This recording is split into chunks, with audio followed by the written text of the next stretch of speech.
Hey guys, welcome back to the channel. Today we're going to be comparing the Mach 1, the 2021 Mach 1 to the 2020 GT350. So Ford just announced that they're officially going to be ending the production of the GT350 here in fall of 2020. We knew it was coming.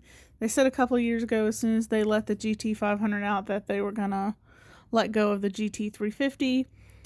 So Ford said that they're getting rid of the GT350 to make room for the Mach 1. So it's not really a direct replacement, but it kind of is, because it's going to be something that's kind of mid-ground. It's just a little bit over the GT, but it's under the GT500.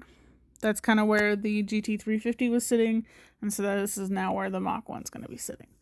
So with further ado, let's go ahead and jump in. The Mach 1 will be equipped with a 5.0 Coyote, whereas the GT350 had the 5.2 Voodoo. A lot of people are kind of happy with this.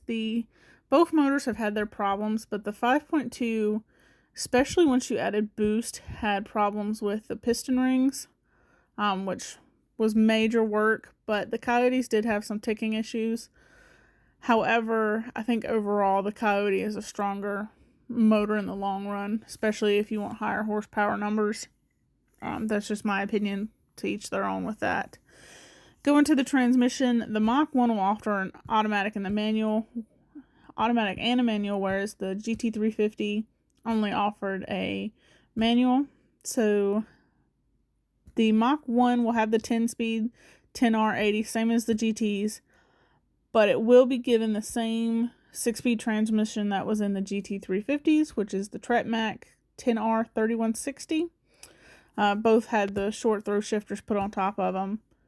As far as horsepower numbers go, the Mach 1's going to have 480 with 420 foot-pounds of torque, whereas the GT350 had 526 with 429 foot-pounds of torque. So the torque's right on top of each other. And so is the horsepower. It's a 46 horsepower difference, and I feel like you could easily make that up with a simple 93 octane tune. So not too bad on the difference there. As far as the gearing ratio, the manual will have the 3.73 gears, which is the same that the GT350 had. The Mach is going to also have automatic, so it will have the 355 gears as well. So a couple more things that the Mach 1 is going to share with the GT350 is they'll have the Mach 1 will have the same intake manifold and throttle body as the GT350. It'll have the same oil cooler and oil filter adapter, which work great to reduce the oil temps. So Ford has claimed with that it'll reduce, that the Mach 1 will stay 50% cooler than the GT. There hasn't been a lot out about that right now.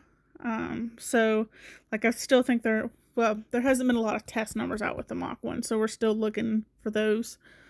With a transmission, the manual transmission, the Mach 1 will still have that twin disc clutch like the GT350.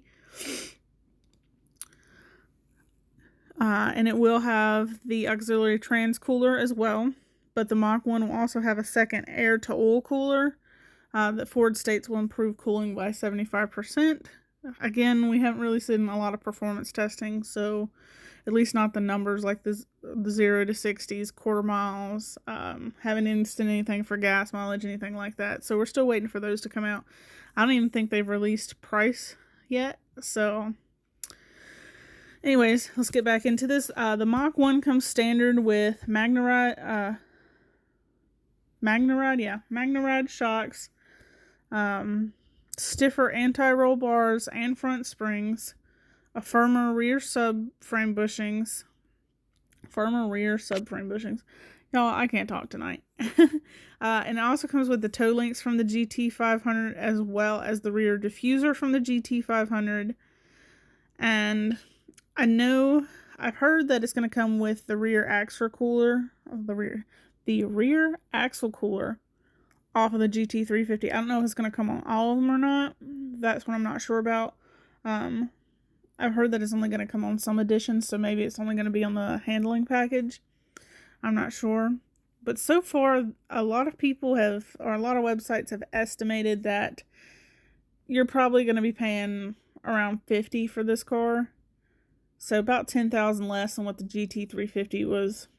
So a lot of them are saying you're getting a GT350 for $10,000 less. Because the major difference between this is you don't have your GT. I mean, you don't have your Shelby badging.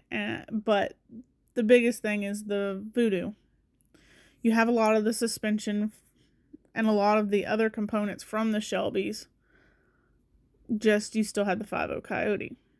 So I'm interested to see what kind of price point they put on it, and I'm really interested to see the performance numbers and see how it all plays out. As of today, they hadn't released anything on that, at least not to my knowledge. So I'm curious, what do you think this is a good replacement for the GT350? I'm not saying like it's a direct replacement, but it is going to be the mid between a GT and a GT500. That's where the Mach's going to come in. I do think they'll end up bringing the GT350 back, especially since Ford's making it now and not Shelby anymore. I think they'll probably go a few years with the 500, pull the 500, revise it, and have brought a new GT350 back that they have already revised. So I'm interested to see how that goes. Alright, you guys, I hope y'all have a great night or a great day. Don't forget to like and subscribe if y'all haven't already. Y'all hustle harder.